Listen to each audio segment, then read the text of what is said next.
Vision 360 session with George and César on deck. You're not going to want to miss this, and that's going to close things out for this afternoon right here at the headliner stage. But that's definitely not the end of what we all have going on in our evening together. Because at 5 p.m. tonight, we're going to get it started at the official NetApp INSIGHT welcome reception. You are not going to want to miss this. We'll have more details on that later in the show, but rest assured, we're going to turn up like the NetApp community only knows how to, so you definitely won't want to miss that.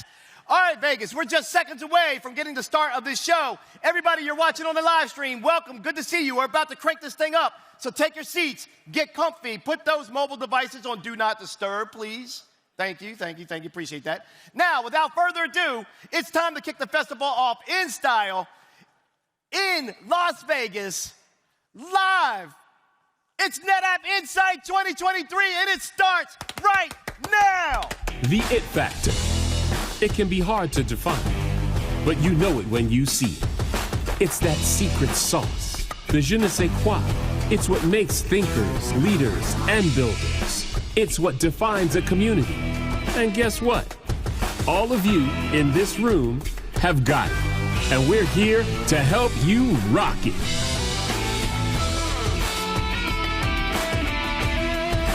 To get smart about data infrastructure and turn disruption into opportunity. Because that's why we're all here at INSIGHT, the data festival. To help you harness, unify, and protect all your data. In short, we want you to crush it. And we're with you every step of the way, making sure your it factor goes to 11. Welcome to INSIGHT 2023. It is on. Please welcome your host, Mario Armstrong.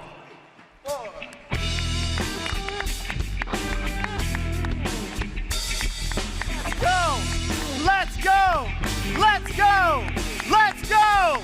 Las Vegas! Welcome to NetApp INSIGHT 2023. Are you pumped to be here? Make some noise. If you're ready to show off that you got the it factor, make some noise.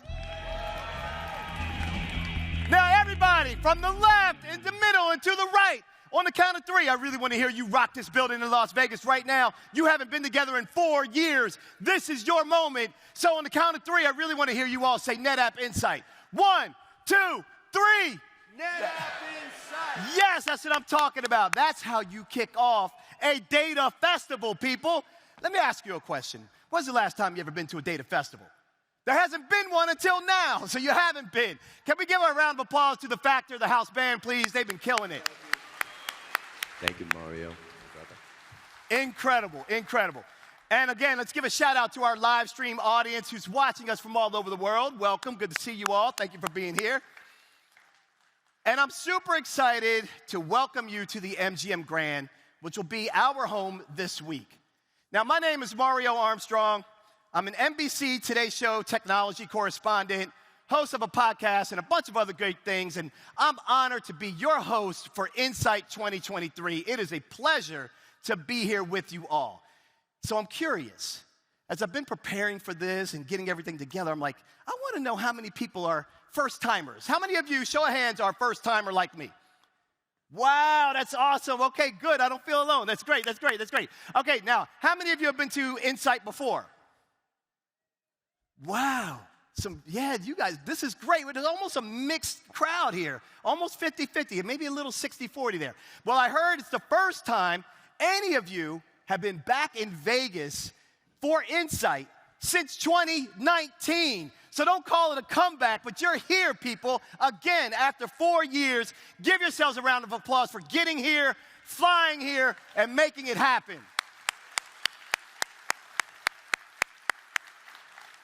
It's a big deal that you're here. Proximity is really important. Networking is hugely important. And whether you're an INSIGHT veteran or a first-timer like me, I'm super grateful that we have an opportunity to do this together in person. Now, look, we have an incredible 3 days in store. And there's no stronger way to start than what you're about to see. Up next is our Vision 360 session, starting with the man himself, NetApp CEO George Kurian. And George is going to set you up with an insight primer covering the state of the industry, expert AI insights from some very special guests, and how to build your intelligent data infrastructure with NetApp. After that, NetApp President César Cernuda will take the stage and catch up with some leading customers and share their inspiring success stories. You're here to up your it factor, people, this year, right now. So your journey is about to kick off. So without further ado, please welcome to the headliner stage, NetApp CEO George Kurian.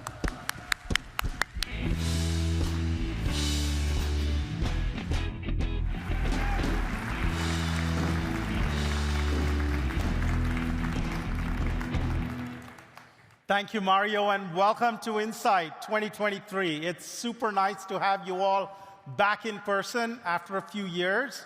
For those who are here for the first time, a warm welcome. And for those who have been here before, welcome back.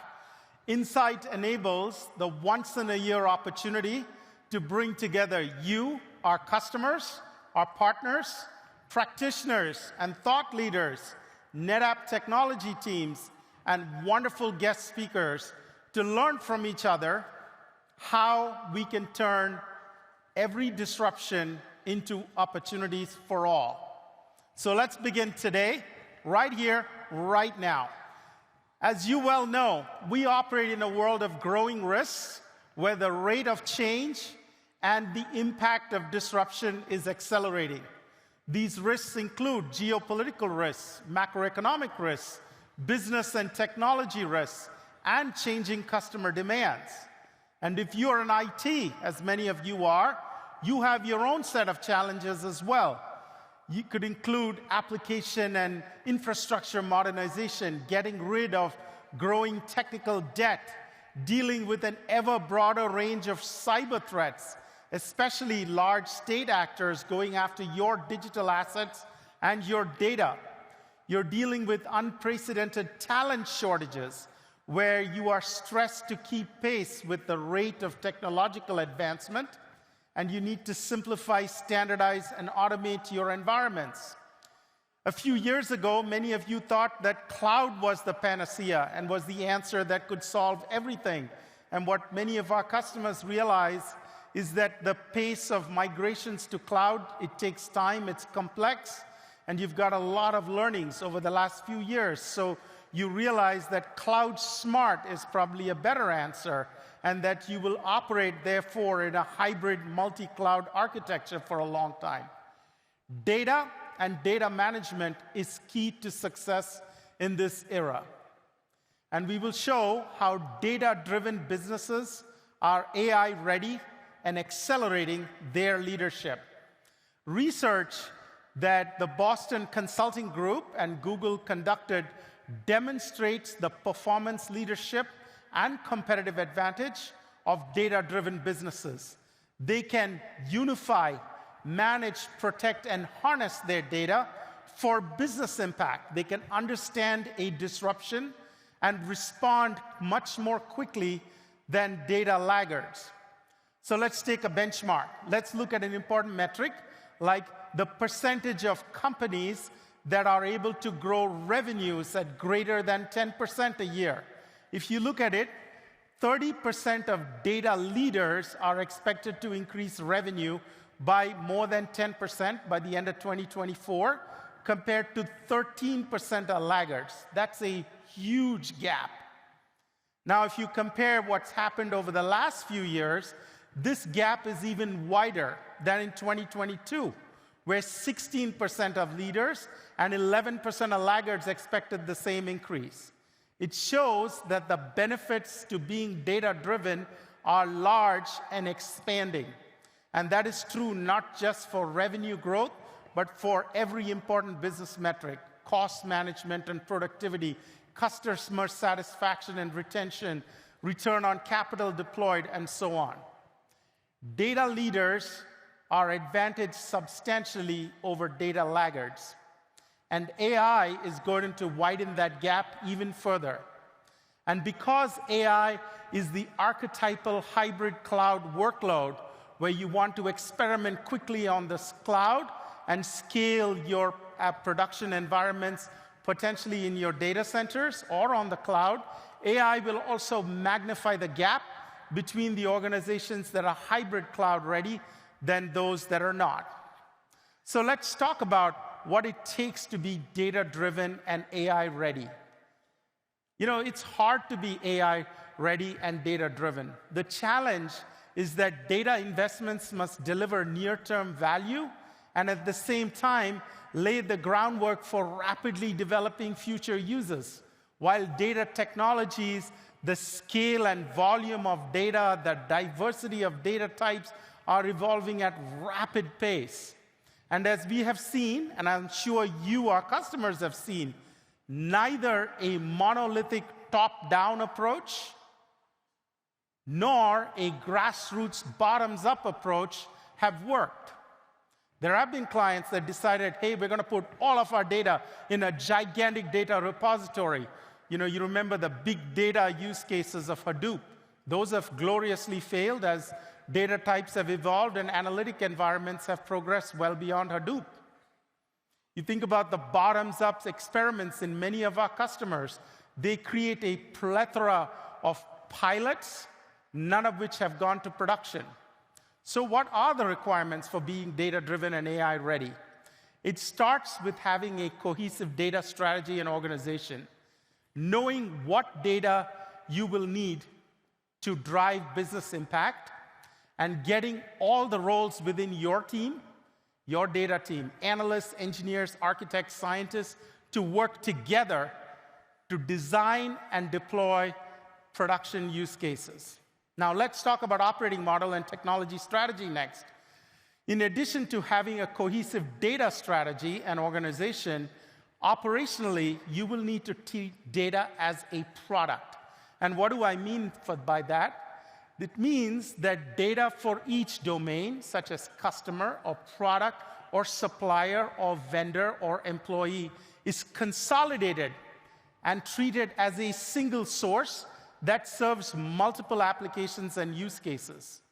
Today, when I talk to our customers, you focus on operating business processes or their underlying systems. Everybody focuses on the CRM system or the BI system or their supply chain system, when in fact what you need to be ready to be data-driven and AI-ready is to put together a cohesive data set for a customer or an employee that's abstracted from the underlying system and forms the foundation of your data model that serves a broad range of applications that can transform your business in line with rapidly changing customer needs. So then let's talk about what happens to the next part of your architecture. A modern data architecture is the third part of what you need to be data-driven and AI-ready.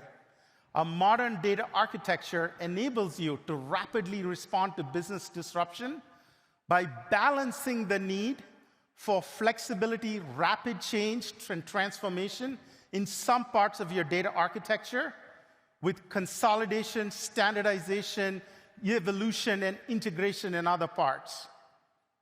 We're not one to tell you transform every layer of your stack. That's silly, because it maximizes the risk for incremental improvements and flexibility. What we say is transform the right parts of your data architecture and evolve and integrate and consolidate and simplify other parts of your architecture so that you have the right balance of risk, agility, and efficiency. Let's discuss this more. You know, where your business process meets your technology architecture, you'll have a broad range of applications and use cases for data that need to rapidly evolve to meet the changing customer demands and the needs for your business. This involves not only using data from within your transactional systems in a unified manner, but potentially external data sources to create an immersive experience. For example, a customer portal that integrates multiple channels to create a truly immersive customer experience for your customer. You need flexibility at this layer of the architecture. But This layer of the architecture needs to run on a stable data model where data for each domain is consolidated and treated as a single source that serves multiple use cases above it. Operationally, as we talked about, data for each domain must be treated as a product, independent of the underlying transactional systems. Let's now talk about the transactional systems. You know, these data products sit on top of a flexible transactional data layer where there is ongoing replatforming and modernization of applications and databases, data lakes, data fabrics, data meshes to deal with the rapidly evolving nature of data, data types, the enormously, vastly growing unstructured data landscapes in you, our customers, and the scalability and feature requirements of modern AI analytics, open source technologies. You need to preserve flexibility in this part where the rate of change as technology is very high. And these need to be built on top of an intelligent, integrated, silo-free data infrastructure that it can evolve to meet the needs of all your applications and workloads, all of your data types in all the places you may need your data in the hybrid multi-cloud era. A modern data architecture is the foundation, technological foundation stone of a data-driven enterprise that's AI-ready. To summarize, being data-driven requires a cohesive data strategy and organization, an operational model to treat data as a product, and a modern data architecture built on an intelligent data infrastructure. So let's talk about an intelligent data infrastructure because we know a thing or two about that, and that's what we've been working on. We are confident that NetApp can help every business make their data infrastructure intelligent so that you can turn data into a force to transform disruption into opportunity. Several years ago, we told you that the world would be hybrid and multi-cloud. And we have delivered the data fabric to enable your business to manage your data across any environment with performance and simplicity, whether your data is in your data center, in a managed service environment, or on the public cloud, or a combination of all three. Over the last few years, as we have worked with you, our customers, and our technology partners, we've realized that customer needs for data management have expanded with more requirements for privacy protection and governance, the need to support new, more dynamic workloads like AI and cloud native and open source applications. The vast and rapid growth of unstructured data types that form the foundation of 80% of the data in most enterprises by 2028, and the need for observability, optimization, and automation of an increasingly distributed dynamic infrastructure. An intelligent data infrastructure builds on and expands upon the data fabric. It starts with silo-free infrastructure, then harnesses observability and AI-powered data services to enable the best data management actions. All of our capabilities are hybrid, multi-cloud by design. What a step forward for NetApp from the time we laid out our vision of a hybrid cloud data management architecture. An intelligent data infrastructure combines unified data storage across any environment with the world's best storage OS for all data, native cloud integration and unified control, augmented by integrated data services for cyber resilience and policy-based data governance, supported by intelligent and efficient cloud ops solutions for observability, optimization, and automation. To uniquely enable you to operate with seamless flexibility, get the most value out of your stored data, and to tap into the power of AI to help you maximize productivity across your infrastructure and your teams. And we're excited to show you just how updates to our portfolio will make your data infrastructure intelligent. AI is the major disruptor of the modern IT era. Eventually, it will raise annual global gross domestic product by 7%. That is an astronomically large number, far more than what the internet could have generated. The rewards, however, can be unevenly distributed because the leaders who are data-driven and AI-ready can dramatically outperform the laggards. We're here, plain and simple, to make you part of the winners. We have years of experience in the AI market, working with industry leaders like NVIDIA to enable predictive AI and ML solutions for many hundreds of customers, some of whom you will hear from today. Trust us, AI runs on data. Data runs on NetApp. Our integrated data services help you derive the most value from your data and make scaling AI across your enterprise much easier. Tomorrow, you'll hear more about how we have the industry's best data pipeline for AI. But before we do that today... Hey everyone, I'm Jeff Baxter, and I'd like to welcome you to a special segment just for our digital audience. You'll be treated to the world premiere of a new What's the Future video starring Matt Watts, all about AI. But I want to dig into AI a little bit more with one of our own resident experts, our SVP of Engineering, Octavian Tanase. Octavian, thanks for joining me. Happy to be here again. So Octavian, when we talk, we often talk about AI in 3 different ways at NetApp. You want to summarize those for me? Absolutely. So first of all, we're looking to help our customers deploy AI with efficiency and automation. Number 2, we're looking to embed AI and ML in our products. And number 3, probably what I'm mostly excited about, is use of generative AI in engineering to improve productivity. Okay, so since you're most excited about it, let's start with that one, right? How do we use generative AI within our engineering organization?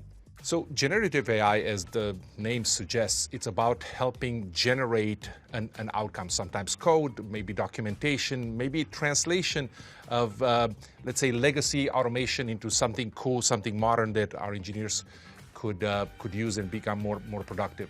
So it's all about using perhaps OpenAI or open source LLMs that we deploy within our infrastructure to make sure that we maintain, copyright, and we do that in a very safe way to generate code, to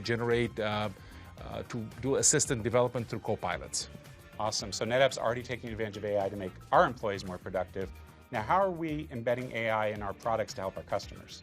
So this is an area where we have a little bit of pedigree. We've been doing that for quite a few years. We started with OpenAI and predictive analytics. The intent here is to replace a lot of the heuristics that we build in our products over the years to make good decisions on behalf of the customers with an AI/ML module. So think about tiering rather than being done based on some static heuristics. You have an AI module that learns from the data set and the I/O into a controller and does the right thing of understanding when data is cold and could be moved to a more cost-effective storage tier. Awesome. So just a few examples there of how we use AI to make ourselves more productive, how we use AI to make our products even better. And you'll be hearing a lot more throughout Insight and all the keynotes about how we help you implement AI at your companies. But now, I teased it before, I want to go ahead and introduce to you the world premiere of the new Matt Watts What's the Future video, all about AI. Go ahead, Matt, take it away.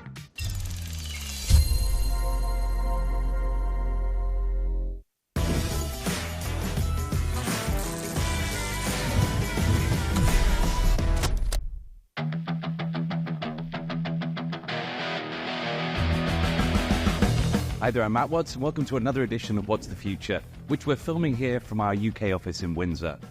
This episode is going to be about the AI monster, and we're going to do 3 things. We're going to talk about how we tamed the IT monsters we built in the past. We're going to talk to Joe Bagley at VMware about how did we get here. And then we're going to talk about how do you think about your entire IT estate in the context of what that means when we look at AI. There's a similar pattern that happens every time something new comes along, and that is that we tend to create monsters. So let's talk a little bit more about what that means. So there are typically 4 things that happen. First one is that some new innovation comes along and all of the businesses rush towards seeing how they can exploit this and get advantage from it. Step number 2 is that it's typically quite unstructured. Different groups go out and do things because they all want to benefit from this new innovation, which then leads to step 3, which is that every other group starts to catch up. So the benefits through this innovation are starting to become more minimalized. The problem with that is it's now become complex, which takes us to step 4. And step 4 is that we simplify things and then we go all the way back to the beginning and we start the process over again. Sound familiar? Well, we've done this 3 times before. If you go back to the late 80s and 90s, we used to have these monolithic systems, and those were gradually replaced over time with more modular mid-range technology.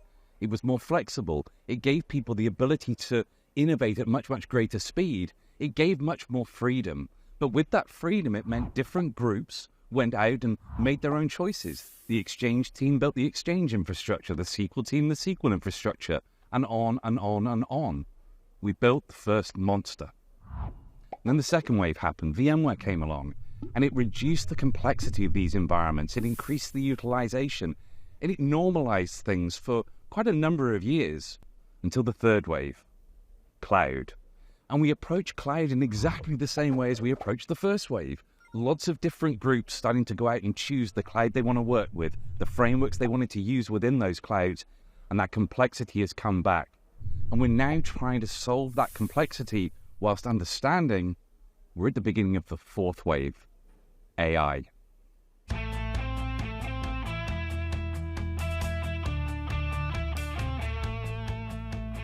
Well, when we did the second wave, there was a very simple mantra that came up on a lot of our marketing, I suppose, which was abstract, pool, and automate. If you think that's what we did in the second wave to really change the world, was through virtualization of network storage compute, we abstract, pooled, and automated that. Let's look at the third wave of multi-cloud. That's exactly what we're doing again. We're abstracting all those clouds, we're pooling them, automating it, simplifying it, so people now treat those clouds like they used to treat servers before within their data center, getting that openness and choice. So how do we stop AI from becoming the next monster?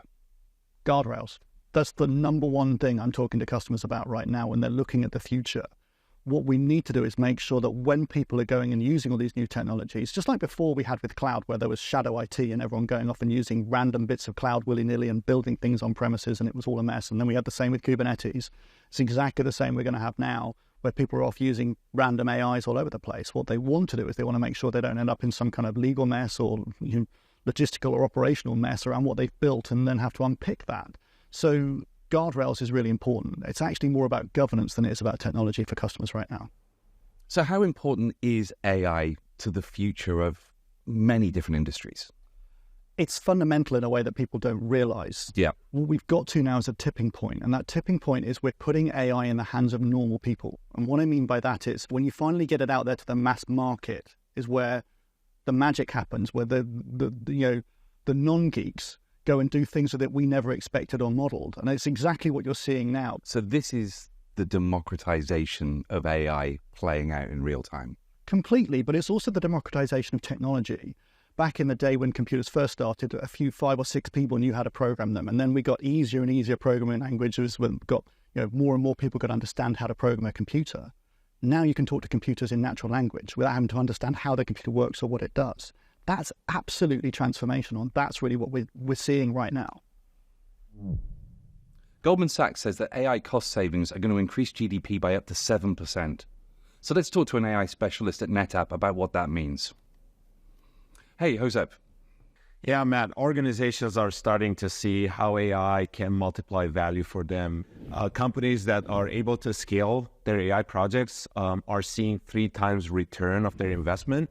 In fact, we're seeing customers who are getting almost 70% time savings from implementing AI in their business processes. So what role will NetApp play in the future of AI? If you look at the advancements of the AI technology, Matt, in the past 5 years, it was mainly because of 2 reasons: the availability of compute as well as the availability of the data for a lot of companies. If you think about it, 10 years ago when organizations are putting their cloud strategy, they didn't have AI strategy in mind. So they didn't think of bringing all this data together at one place and having access to the data wherever it sits whether it's on the hyperscalers or on premises, is becoming a huge importance to advance AI technologies at different industries.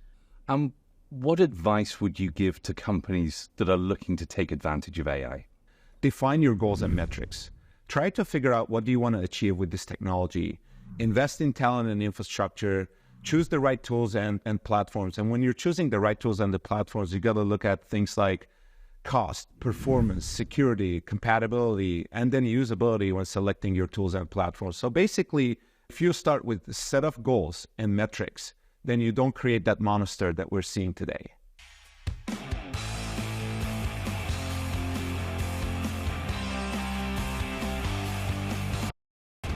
So what's the future? Well, we need to learn from the past to make sure that we don't keep making the same mistakes again. We need to make sure we don't build another monster. And we're going to be able to do that if we start thinking about intelligent data infrastructures, finding consistent ways to do things in this world of AI, consistent ways of storing, protecting, managing data, of creating data pipelines, of dealing with security. If we get that right, intelligent data infrastructure becomes the sword we'll use to kill the next monster. Wow, that was absolutely amazing. What do you think, Octavian? AI, it's exciting. I really appreciate Matt's insights. Yeah, and if you want to check out more What's the Future, go to NetApp TV.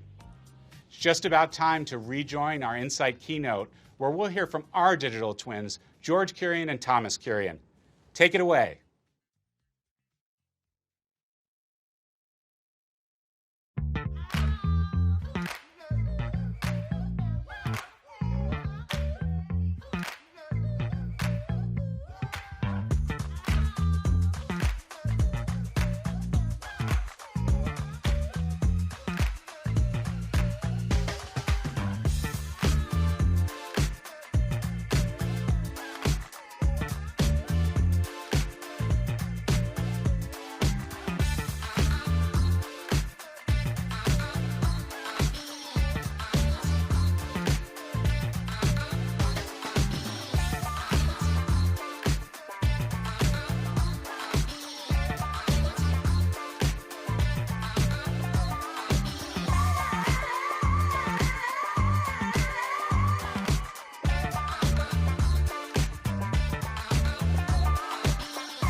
profound perspectives in the work and in the insight from Dr. Fei-Fei Li.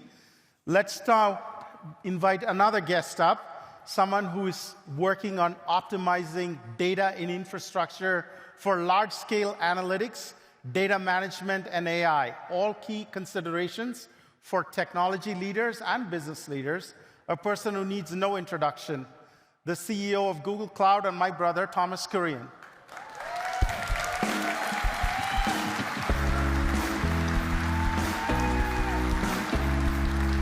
Welcome, Thomas. Welcome to NetApp INSIGHT. Thank you for coming. Thanks, Frank.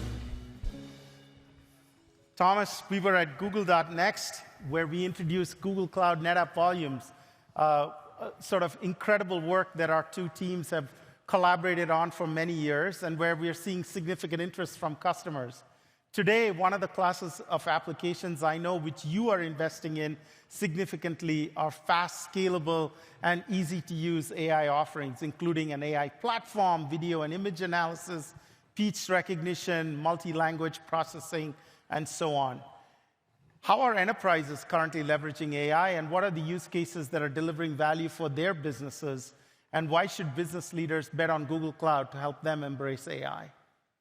You know, we've always looked at, when we introduced generative AI, we said the easiest way for people to think about it is to think of a digital persona for every role that can assist humans in performing the functions.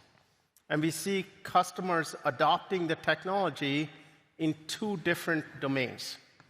One domain is where they're transforming the core process of the company in assisting people and engaging customers. For example, Mercedes has changed the way that they're using AI models to help people identify if there are issues with the vehicle.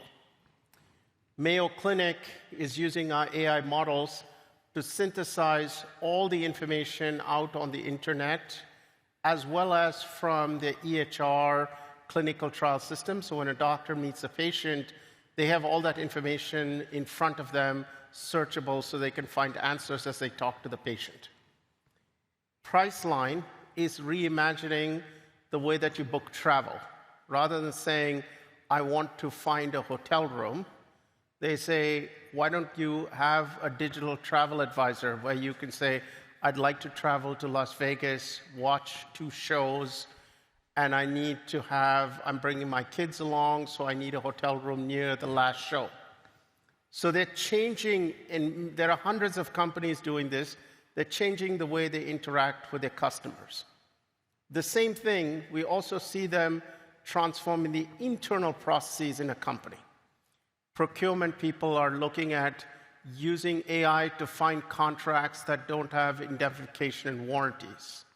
Marketing people are using generative AI to create advertising, both images as well as audio and video, using models to do that. HR people are using it to automate the benefits and HR help desk. CIOs are using it to automate the way that their IT help desk works. Rather than have people have to reset passwords and things like that, models are now doing many of these tasks. And finally, you know, we have many companies who are using our AI tools to assist software engineers, to write code, to generate unit tests, to refactor code, to document things. And so in every role in your working life, we're now seeing organizations adopt generative AI and models to assist people in doing work. One of the questions that we get from clients as they consider about, using their private data with AI tools is how do they deal with security and privacy concerns and things like copyright as AI becomes more mainstream. How do you all at Google Cloud help organizations deal with those concerns? We've always felt that what generative AI does is take AI out of the domain of a small number of people and make it available to every developer and every user in an organization. So we do that by putting together a foundational platform we call Vertex. Vertex has all the tools that organizations need in order to use AI efficiently. First of all, it starts by protecting your data. We guarantee that your data is your data and nobody else's. It runs in a private virtual VPC. No one, even Google employees, don't have access to your data. So as a customer, you can build models securely and safely. We have a responsibility and safety framework that protects, for example, models from generating violent images, making sure models don't have abusive speech in their response. So we have all the controls. We have 18 types of controls. We have grounding to make sure that model answers are grounded in fact and are fresh and current, not when the model finished training. You have tuning and distillation to shrink the model so that it can be the most efficient cost-wise and also latency-wise, that it's very quick. And then we added search and conversations so that you can use Google Search, but essentially for your data. And you can also build conversational applications, both to retrieve information and do tasks on your behalf. To expose enterprise data systems, we've exposed a technique called embeddings and vectors. So you can take data and essentially open it up. And for all of those of you who have invested for so many years in storing your information in NetApp volumes, think about what we've done as putting Google Search in front of all the data you have and opening up conversations so you can essentially chat with your enterprise data safely and securely. So you mentioned Vertex AI, and you mentioned some of the awesome advancements you've made. How about we actually show our customers and partners the power of Vertex AI with NetApp Google Cloud Volumes? And to show you that, shall we do that? Let's do it. Show you that. Let's bring up Iki Rafanson, VP of Engineering in NetApp's Cloud Engineering team. This is a live demo. There's no, fake stuff here. So, Iki, have at it. Welcome, Iki. Thanks, George. I'm excited to show you all the incredible things you can do today with Vertex AI and NetApp Volumes. So let's pick a volume and get started. All right, up in the corner here, I see my volume. I see the internal IP address that it has and that it's an NFS share. It has some folders on it, bunch of files there, basically unstructured data. Now, this is a demo about the generative AI capabilities of Vertex AI when mixed with NetApp Volumes. So let's look at a use case that's simple but real world. Let's imagine that we work at the marketing department of an enterprise company.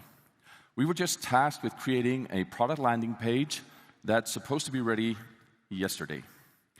Now, we can have a look at all of the data that we have here and try and read through all of them, but luckily we have an AI that can sift through all of our data and find the relevant things.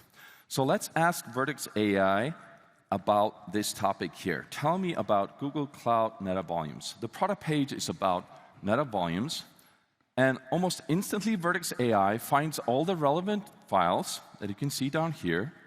It generated a summary based on the topic on our private data, not publicly available information, and it even told us which pages it used to generate its responses. In addition to that, it's giving me key insights of each relevant file, and with a click or a prompt, I can even generate some more. Like, I want to see the summary of all the relevant files here. Or tell me which people are mentioned within these files. This is all possible by vectorizing our unstructured data that's sitting on NetApp Volumes, and in this case, we have both the data and the vector database indices on the volume itself, ensuring privacy for our data in the cloud. Now, back to our goal here. We could go ahead and generate some more information with prompts, or we could read all of these files and try to generate the product page, but we could also just chat with our data. So let's do that. Cool. Let's open up a chat here. I've created some suggestions just to get the conversation going. So I want to ask it first to give me two-line summary of Google Cloud NetApp volumes that I can use on a web page. Instantly replies, great, that looks good. Let's do some more. What are the key features of Google Cloud NetApp volumes? Yep, took a second.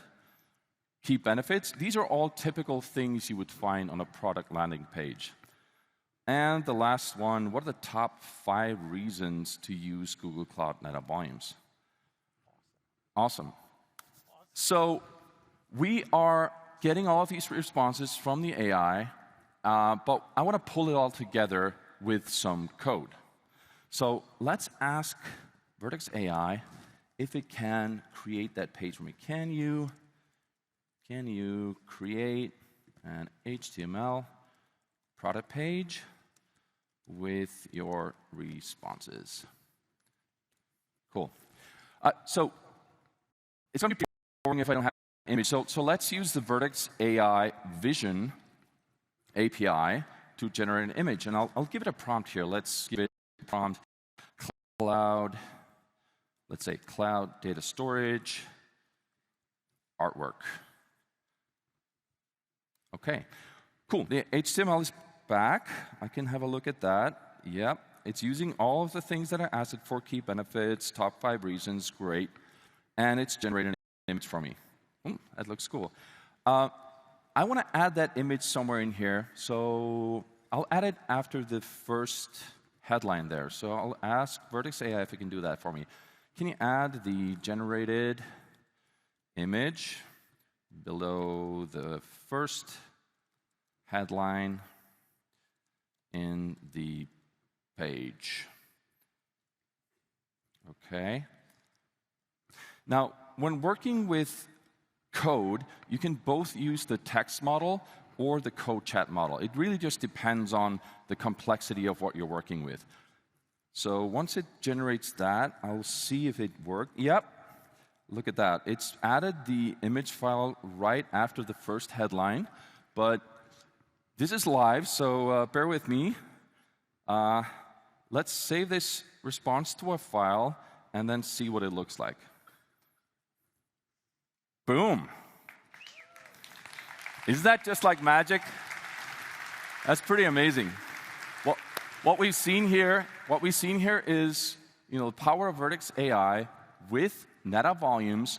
We've seen vector embedding and search, conversational large language models, image generation, code generation, all on our unstructured data right on top of NetApp volumes. What about that QR code on the top right? Right. Hey, proof's in the pudding. If you scan that QR code, you're going to see the page that we just generated. Everything was live. Awesome. Thank you so much. It's really powerful to bring together the most advanced AI capabilities in the world with the best unstructured data management capabilities in the world to help you make breakthrough advances so easy and simple. I would ask all of you, talk to your Google team, talk to your NetApp sales team, and let's find a way to use the power of Vertex together with your unstructured data.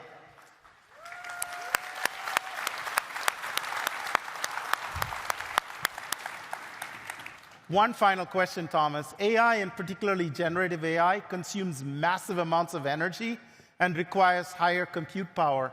How are you and the team at Google looking to strike the right balance between AI and maintaining your sustainability objectives? Google has been carbon neutral since 2007. That's 16 years now. We publicly said, and we are committed to being carbon-free by 2030. And for us, it's not a question of AI or sustainability. It has to be, we have to do both. There are many, many techniques that we have invented from data center design, where data centers to run AI systems can be designed in a different way than data centers to run traditional computation. We introduced roughly 6 years ago water-cooled AI systems because you get roughly a 30 to 40% lift in overall throughput and machine efficiency. We've invested in many techniques on compilers, for example, to really speed up both serving or inferencing and training. And more recently, we've also introduced techniques like distillation. So for example, if you're part of our preview, you can use a model that has many of the skills that our AI system has to write, but you can actually run it on Gmail when you type "help me write," and it runs directly on the Android or iOS phone. So it's because we've shrunk the skills down. All of that is designed to reduce the cost of power consumption, the amount of power consumption, and also to improve the latency and efficiency. You saw how quick the model was in responding. Smaller models are better in terms of latency and responsiveness as well. And so I would encourage all of you to try some of these capabilities. If you saw the demo, there was no coding or anything required. The models allow you to interact with them just using text, and we're opening it up for everybody to do these things with our deep partnership between NetApp and Google Cloud. Thank you for coming to NetApp INSIGHT, Thomas. I'm happy we got to share more about our partnership. Thank you. And looking forward to our continued joint success.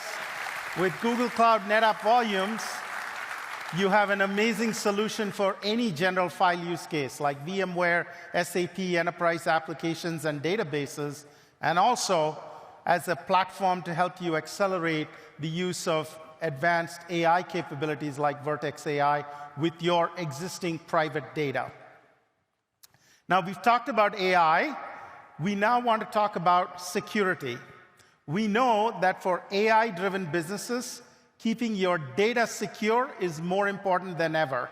You saw from Dr. Lee's conversation that data is as fundamental to the success in using AI as the algorithms themselves. And in a world where there is a wide range of models, how you manage and use your private data and harness it for competitive advantage becomes often your only durable source of competitive advantage. We also know that for the last 15 years or so, cybersecurity has tried to protect everything: computers and desktops and servers and networks and identity and access controls and so on. And it's proving to be a really difficult challenge to keep the bad actors away from accessing your most important asset, your digital intellectual property, your software code, your movies, your unstructured data, and so on, as well as your important data, like customer and employee data.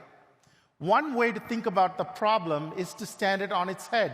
If you assume the inevitability of being compromised, then you would prioritize protecting the most important asset from being attacked and accessed. And these assets are the crown jewels, your data, and need to be overprotected compared to other assets.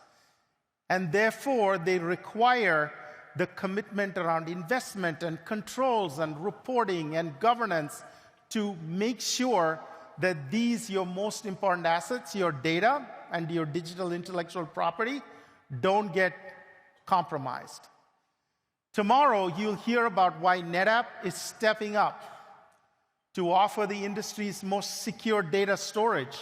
We take our responsibility in ensuring the security of your environments and data estates, and are offering to protect your assets with the strongest guarantee in the industry, backing up our position that we are making available to you the industry's most secure data storage.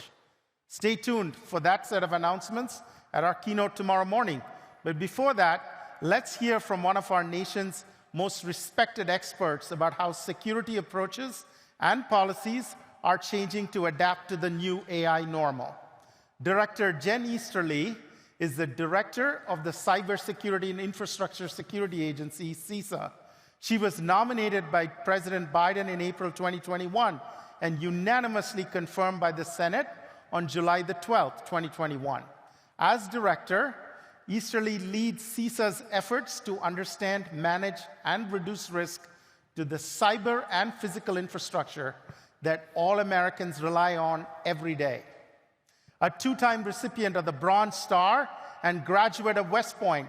Director Easterly retired from the U.S. Army after more than 20 years of service in intelligence and cyber operations. In her role now, she is relentlessly focused on innovating responsible, secure AI for government, literally setting the standard for AI cybersecurity. Please welcome Director Jen Easterly.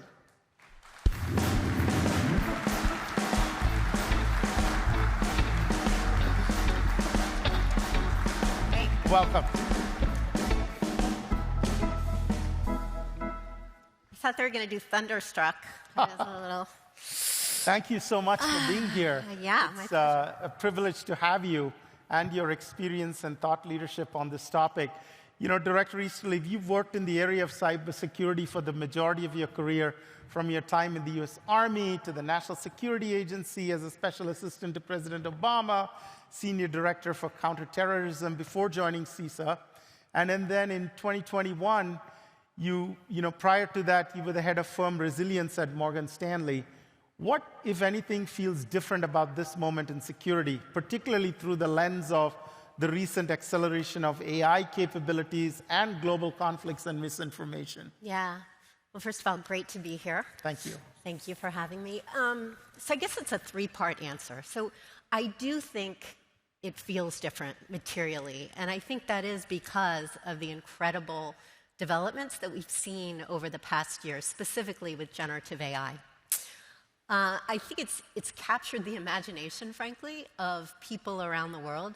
And I think it's the job of great leaders to be able to leverage the power of imagination, but avoid the failure of imagination. So you think about some of the excitement with these capabilities, but there's also a lot of threats that are implicated. And when you think about the global threat landscape with adversary, rogue nations, cyber criminals, terrorists, what's happening in the Middle East, the acceleration of misinformation and disinformation, particularly with the election coming up, it really makes you be thoughtful about how we develop these capabilities and how we govern them. And that's why it's so important to be able to put in place measures for responsible innovation. Incredibly important, because I think these are not going to only be the most powerful capabilities of our time. I think they're also going to be the most powerful weapons of our time. And if you think about the most powerful weapons of the last century, they were actually built and safeguarded by governments who are disincentivized to use them. These capabilities are being built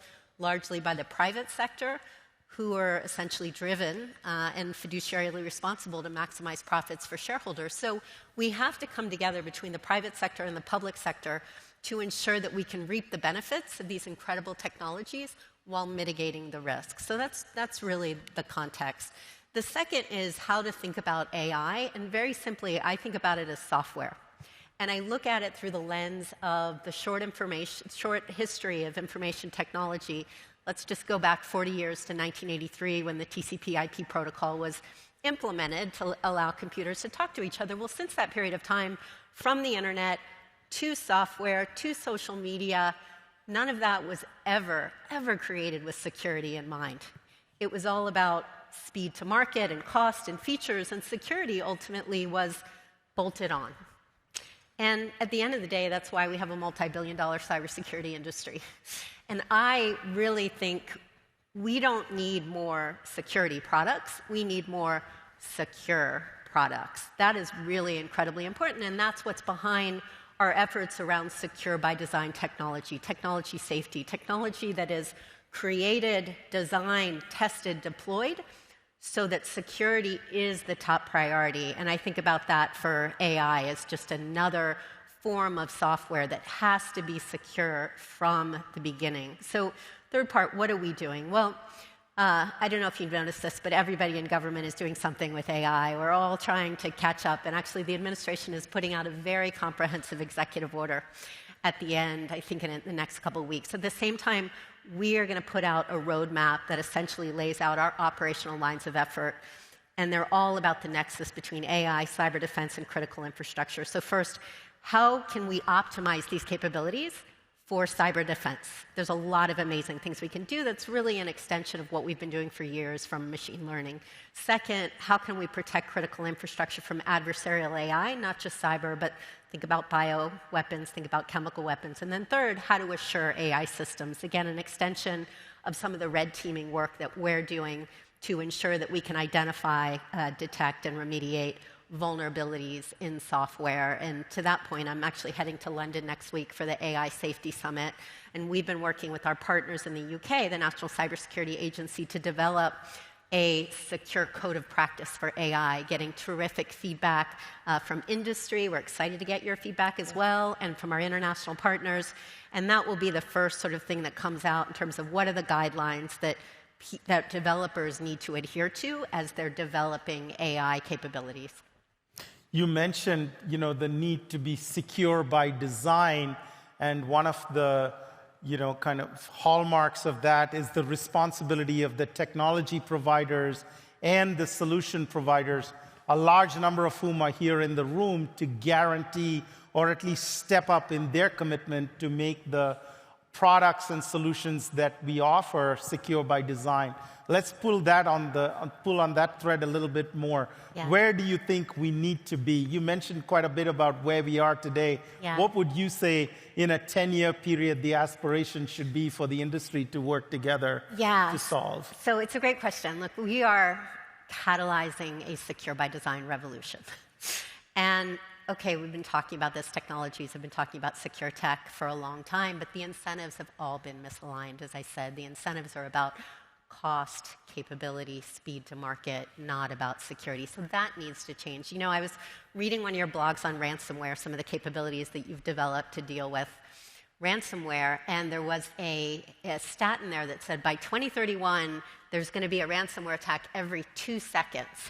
Wow. And then if you look at the Consortium for Information and Software Quality, they put the cost of poor software quality at $2.41 trillion just for 2022, just in the US. And if you look at the cost from global cybercrime, it's upwards almost $10 trillion in the coming 2 years. So think about that, 10 years, that's not sustainable. We can't live in that world, particularly because everything that powers our lives is digitized.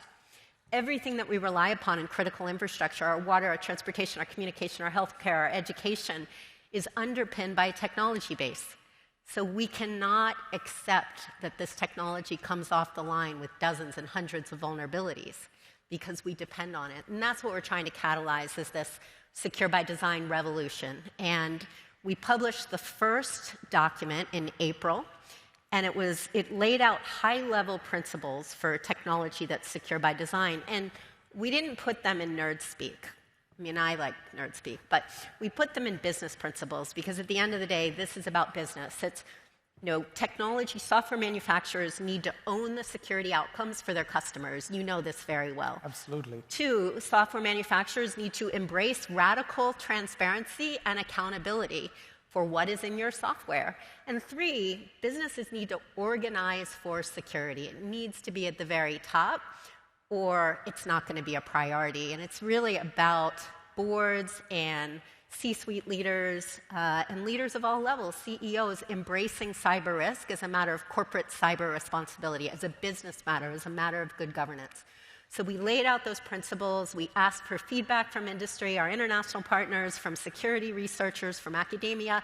We got fantastic feedback, and then we launched the next version last week when I was in Singapore with 13 countries, and it goes much deeper. I know your company's like 40% or maybe more of engineers, and this whole room is probably technologists and engineers.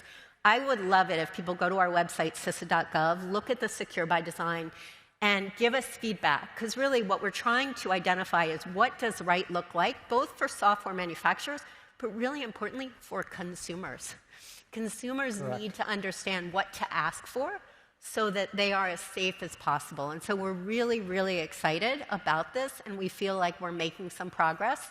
But this is going to take a long time. I kind of joke about technology now is a version of unsafe at any speed. You remember back in Ralph Nader in the mid-'60s, he wrote the famous book, Unsafe at Any Speed, because car crashes were blamed on bad drivers.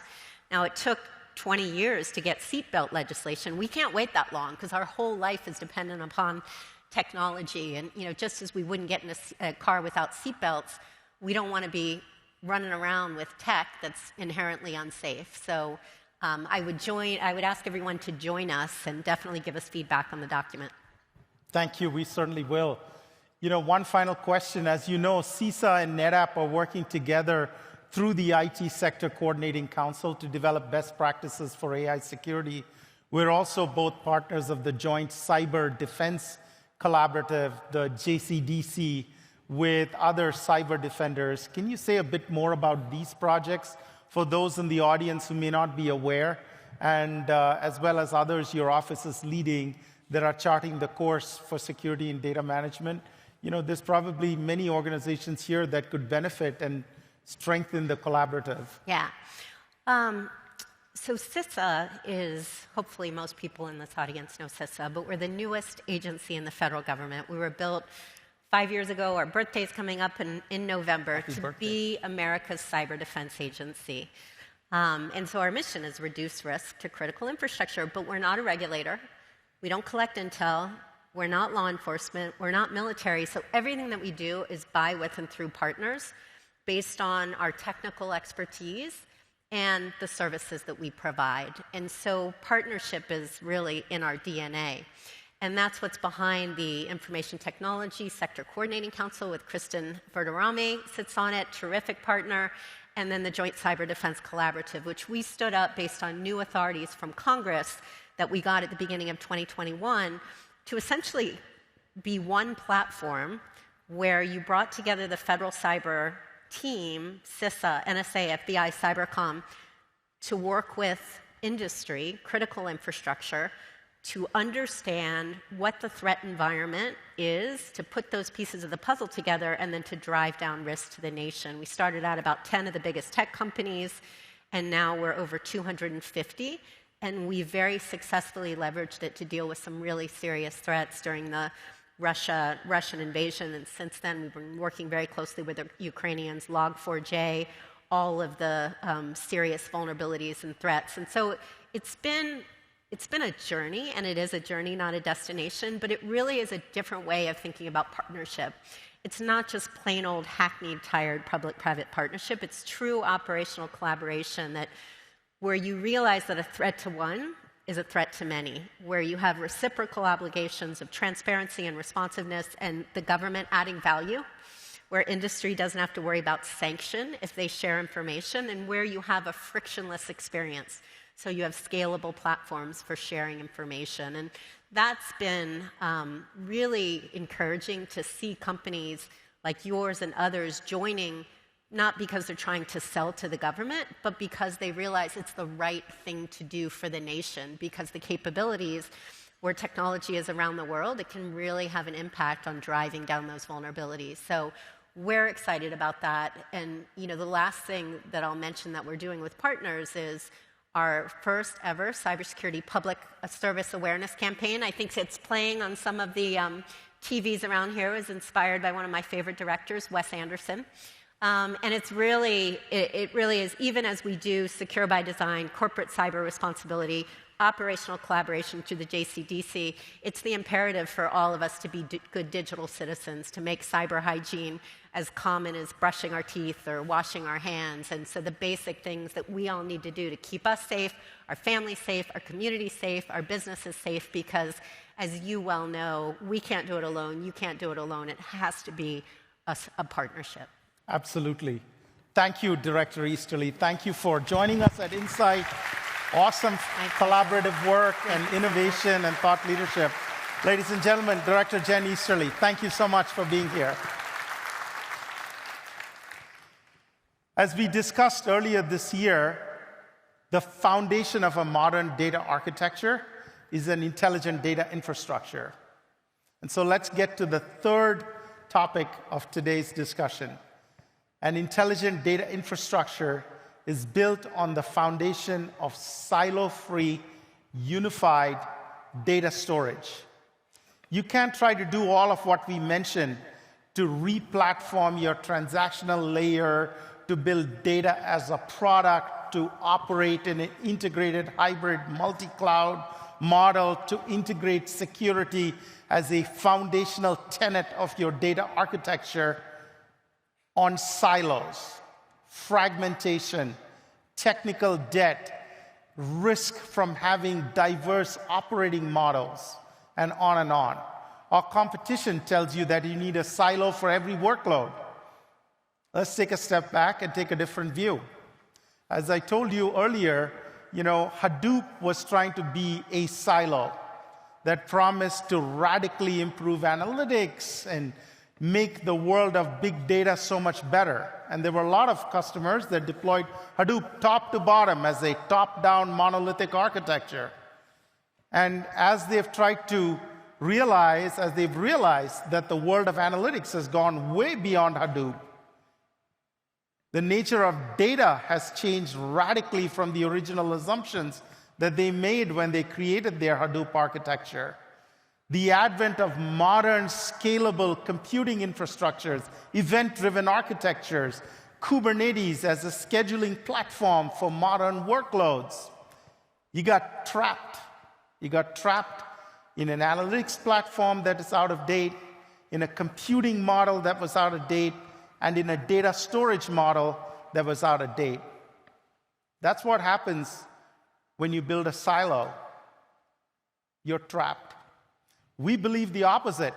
One architecture for shared storage, not only in your data center, but in all the leading public clouds, with integrated data services, AI-powered observability so that you can operate your infrastructure with flexibility, with unification and integration, so that you can evolve your transactional data layer very, very quickly, giving you lower risk, greater operational efficiency, and most importantly, taking you places that your business needs to go and where your data needs to reside in a secure, private, controlled manner. Our enterprise-grade data storage portfolio is the industry's best, the only truly unified data storage for any app, any data, anywhere, with unmatched integrated data security, savings, and a priority on sustainability and energy efficiency, powered by the best data storage OS for all data, native cloud integration, and unified control. No other vendor comes remotely close to being able to deliver on these capabilities. And the power of having a single architecture translates into innovation capability released from us and to simplification, unification, and the ability for you to mitigate risk while maximizing flexibility for you. You can take on any new application and any workload, anywhere, at any time you want. You can take the data from your on-premises environments to the public cloud. You can move from virtual machines to containers. You can build data security in once and manage it across your estate so that all of your assets, everywhere in the world, is protected by design. And you can consume it the way you want, when you want, where you want. We are proud to announce some awesome new additions to our portfolio that expand on these promises tomorrow. Come to our keynote. But before we do that, I want to show you our portfolio in action by sharing with you a conversation between our president, César Cernuda, and Mike Baylor, Chief Digital and AI Officer of Lockheed Martin. Let's roll the video. Mike, it's great to chat with you. We're thrilled to share your story here at Insight. I understand you can't be with us in person because of the incredible work that Lockheed Martin is doing. Why don't you tell us about Lockheed Martin's mission? Cesar, thanks so much for having me, and thanks for sharing our story. At Lockheed Martin, we solve complex challenges, advance scientific discovery, and deliver innovative solutions that help our customers keep people safe. As a global security and aerospace company, the majority of Lockheed Martin's business is within the U.S. Department of Defense and U.S. federal government agencies. The remaining portion of Lockheed Martin's business is comprised of international government and commercial sales of products, services, and platforms. Mike, many of us think that Lockheed exclusively supports US military and national security, but there's also impactful work you're doing in scientific research. We've heard a lot about the advancements using artificial intelligence in your Center for Innovation. I understand that you have developed cutting-edge technology using predictive AI, using atmospheric and weather-related data to predict, reduce, and even prevent damage for natural disasters. Can you tell us more about all this? Sure. The Center for Innovation, or we call it the Lighthouse, is a unique integration, modeling, simulation, and decision analysis in both real and synthetic environments. Within the Lighthouse, we built what we call the AI Integrations Lab. It's an internal ecosystem for developing and productizing AI solutions at scale for civilian and military applications. Wildfire prevention and prediction is one really good example. Imagine if you could predict a fire where it might likely occur or detect active fires faster. Lockheed Martin's AI systems can use information on the current state of the fire and the local environment to predict its future behavior in minutes. This information can help deliver critical intelligence to assist firefighters in making faster, more accurate decisions. We're also working with digital twins related to this space. Digital twins can capture high-resolution, accurate, and timely depictions of global conditions using current satellite and ground-based observations. We are developing a real-time digital twin recreation of a fire and assets to enable real-time AI-enabled, fully interactive mission management. That's amazing. So Lighthouse harnesses a massive scale of atmospheric data, but it's able to use AI to read, evaluate, and predict in real time. What technology solutions make this possible, Mike?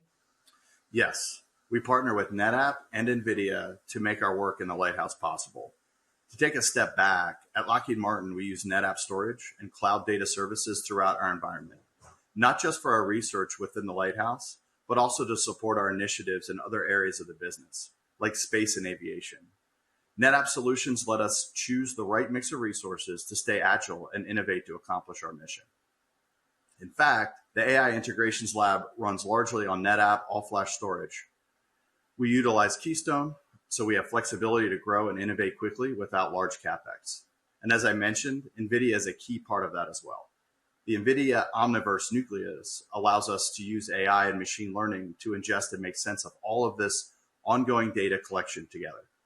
This enables collaboration and data sharing across multiple tools and between researchers.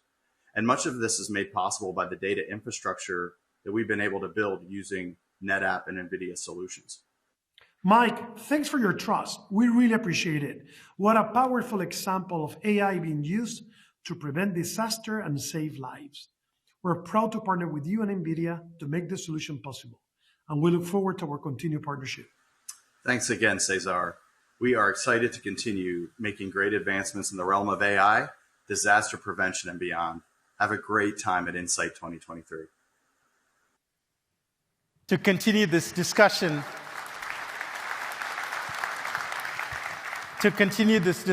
around the Lockheed Martin use case, I'm thrilled to welcome NetApp President César Cernuda to join me on stage. César, welcome to NetApp INSIGHT. Welcome. Thanks so much for joining me. What an awesome conversation you had with Mike Baylor. I did, and thank you so much for having me here, and thanks to everybody.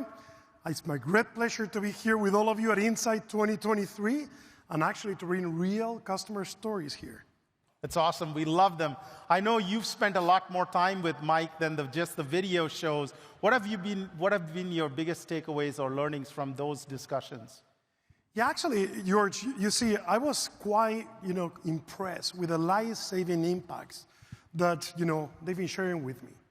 Globally, we've seen all the rapid acceleration of severe weather events, including wildfires, and, these tragedies have been catastrophic, as everybody knows. And this is why Lockheed Martin efforts require the most advanced technology, and that's what they were sharing with me. And as you have seen, AI is at the core of what they're doing. Coming from California, it's so impactful to witness the life-saving use of technology. It's so relevant, the particular use case that Mike was talking about. You're right, and actually, as you know, there's not just that work done in the US, but worldwide. And for organizations to fully take advantage of advanced AI and machine learning technologies, they require a future-focused approach to data.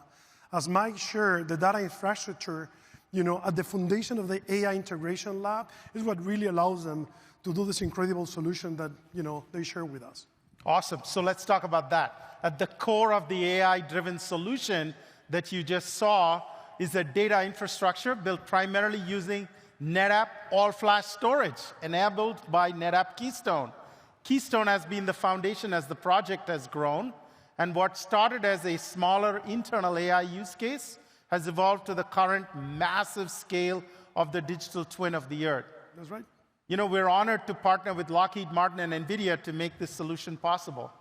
You're right, and actually, if you're interested, or anybody's interested in learning more about the Center of Innovation, be sure to check out tomorrow.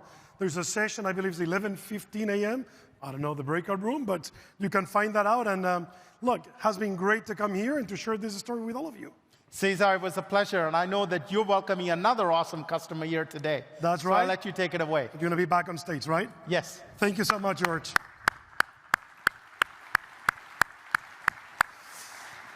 So, as we go and transition here, let's kind of switch gears to the next speaker, and let's get into the world of fantasy. Because this new customer has been using the power of AI to bring entire fantasy worlds to life for the last 30 years, actually. As a leader in visual effects and animation, you've seen the artistry and visual impact in movies like Avatar, Guardians of the Galaxy, Planet of the Apes, Lord of the Rings, and many more. And here's a look of some of their incredible work. Let's play a video. I'm looking for someone to share in an adventure. How am I part of this? You'll see. I know someone who would pay a pretty price for your head. The Green Knight is someone you know. Did you get a look at his face? I see you, son.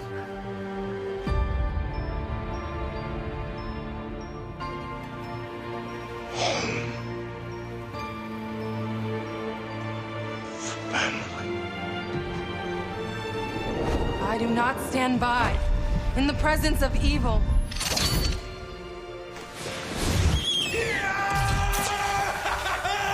Avengers! I'm about to do something terrible.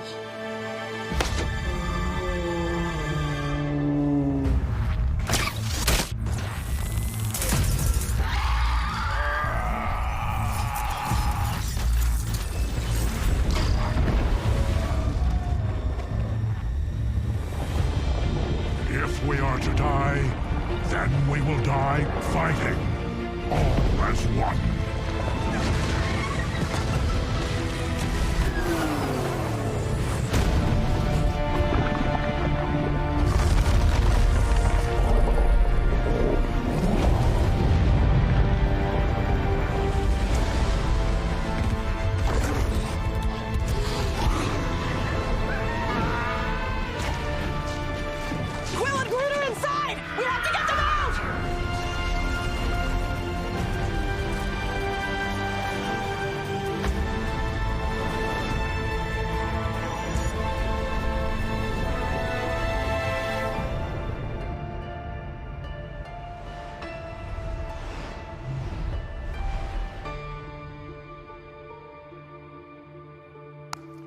Please join me welcoming Kathy Grusas, CIO of Weta FX.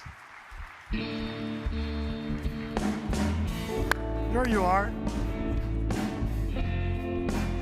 Thank you so much, Kathy.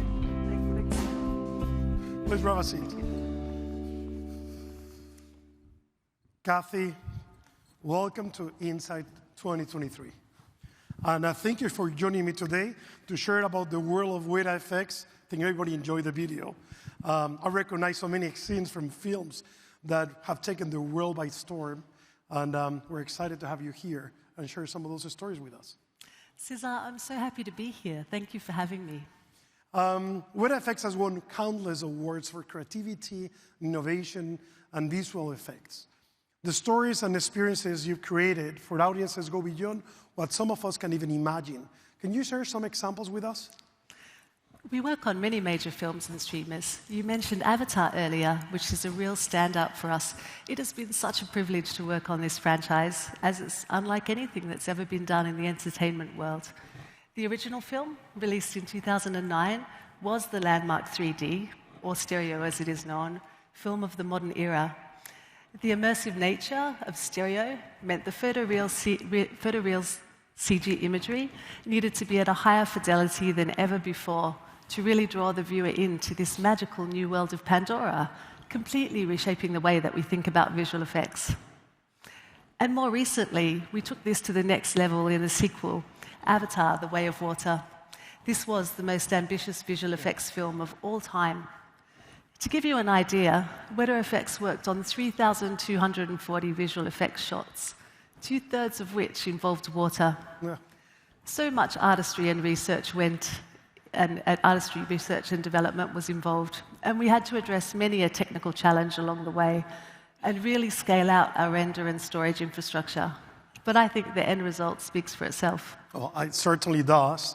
And what you have accomplished, creating the Avatar film has been unbelievable. I think the resolution is outstanding, and I imagine as image resolutions go up, the volume of data is multiplied by many times. So what technology does it take to pull all this off? We developed a new simulation framework that allowed us to create detailed water at nearly every scale to fully capture the look, the feel, the movement, and the reaction of water against the CG environments and the characters. We also utilized new machine learning technologies to enhance the tools we use for facial animation, as well as the blending of CG and live action sets and characters. This new tooling enabled the artists to create the amazing work that you see on screen. But in the background, bringing those pixels to life required significant quantities of data generated by a complex pipeline, and the management of that takes some wrangling, as we say in the film industry. Hats off to my amazing team. Well, listen, hats off to your amazing team, that's for sure. And Kathy, you're steering, WetaFX total IT infrastructure, and as well as balancing the requirements for cutting-edge equipment and technologies. Why has NetApp been the right partner for you? And I don't want to challenge you there. I'm super happy with that decision, but can you share a little bit more about that? So NetApp is our storage of choice for our critical artist-facing tier, as ONTAP offers the foundation and feature set for this data to be stored, accessed, and protected. We utilize your high-performance network-attached storage systems on-prem and AWS FSx for NetApp ONTAP for both cloud rendering and virtual artist workstations. Our custom storage ecosystem, built to handle the punishing render compute workloads, allows us to really push the performance envelope for large-scale film visual effects production and the rendering required for the high resolution, higher frame rates, and 3D in ways that have never been done before. Impressive. Movies like Avatar break the mold. They elevate movie magic to new heights because of these artist-enabling technologies. Look, I know the Avatar movies are just one of example of the visual effects magic that you bring to life. And I can't wait to see what's next, Kathy. I need to admit that it's been fascinating to see behind the curtain, as we're thrilled to partner with WetaFX and be part of that magic. And we're all excited to see your upcoming films projects. I think The Marvels, Better Man, Kingdom of the Planet of the Apes. Thank you, César. NetApp is one of WetaFX's longest-standing partners, and you play a really important role in helping us continue to innovate. So thank you, and thank you. Thank you for having me. No, thank you so much for coming. Please, big applause for Kathy. Thank you so much. You.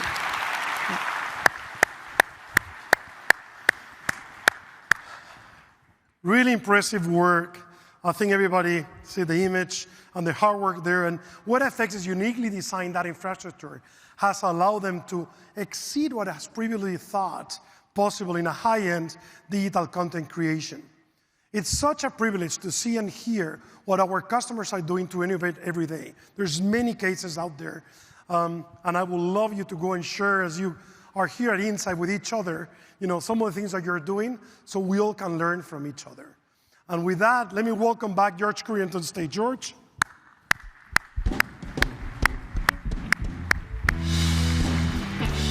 Hey, César. Awesome story. You know, Weta FX has truly redefined visual effects, and that requires performance capabilities second to none. It's amazing to hear how much data goes into a modern film. Maybe you can share with our audience what the original Avatar was like and what's the new one like. I might even ask a couple of questions about that. But as you heard from Kathy, they're able to really push performance with NetApp technology and the foundation, right? And for example, Korean, the first Avatar movie, you know how many petabytes they needed? Back then, 1 petabyte, which was super big at that time, unprecedented amount of data for a single film. What do you think about the latest one, The Way of Water? You know how many petabytes? I know you do. But probably people don't. Amazing number. 23 petabytes at the peak. 23 petabytes. And they rely on NetApp storage as the artist-facing frontier for both films to provide performance and resilience. And that's what I really appreciate about the partnership with them. That's amazing. César, thank you so much for joining me and sharing this groundbreaking work. Thank you, George. It's my pleasure to be here with everybody. I'm excited for Insight 2023. I'm excited to see you all. I'm sure that I'm going to see you, in the breakouts and, as well in the opening. I'll be back on stage on Wednesday with some very special guests. Let's enjoy Insight. Thank you, George. Thanks, everybody. Thank you, César. It's going to be a fantastic Insight. Whatever the disruption you face, you can be better prepared by being data-driven and AI-ready using an intelligent data infrastructure. We can help you with that. Today, however, we are also cognizant that to build a more equitable and just future where the access to the capabilities that the modern world offers, we need to bring together the next generation of data leaders. And so we are today announcing an expansion to our commitment to doing just so. They will play an important part in shaping our future. And so we are expanding our investment in our Data Explorers program, offering our curriculum free to individuals, partners, and customers, and up to $100,000 in micro grants to communities in need to ensure that we're all equipped for tomorrow. I get to witness the impact of the work that this program does with little kids who get to dream big dreams. Kids like me who had somebody give them a chance. And I'm super proud of this opportunity. I ask that you all join us in making Data Explorers have a profound impact by bringing together the next generation of data leaders. Let me close today by sharing that we're in the business of helping you, our customers, become and remain data leaders who can convert the seemingly constant stream of disruptions into opportunities. To do that, to become data leaders that are data-driven and AI-ready, you need to have a cohesive data strategy, an operational model to treat data as a product, and a modern data architecture built on the foundation of a silo-free, intelligent data infrastructure. We delivered the data fabric to enable seamless hybrid cloud data storage, mobility, and protection. And today we shared with you our vision of the roadmap ahead as we chart the next phase of our journey together to enable you to solve the needs of modern workloads, demanding AI applications, the rapid growth of unstructured data, the increased threat of cyber actors taking your malicious actors going after your most important asset, your data. An intelligent data infrastructure expands and builds on the data fabric, combining unified data storage, integrated data services, infrastructure, observability, automation, and optimization. For you to have an infrastructure for data that's disruption-proof and ready to translate disruption to opportunity. Building an intelligent data infrastructure is a big step to being data-ready, data-driven, and AI-ready. which is what will set apart the winners from the also-rans.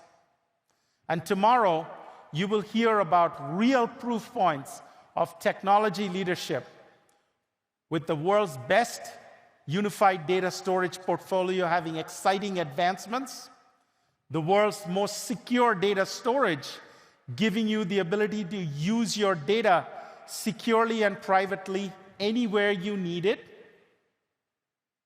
and the world's best data pipeline for AI, allowing you to combine the world's most advanced AI tools with the world's best data management. We have got an awesome program for you at Insight. We are honored to have you here after many years, and we are excited at the prospect of our community, you, our customers, and our partners, to learn from each other. Have a fantastic week. Have a great Insight. God bless. Be well. See you tomorrow.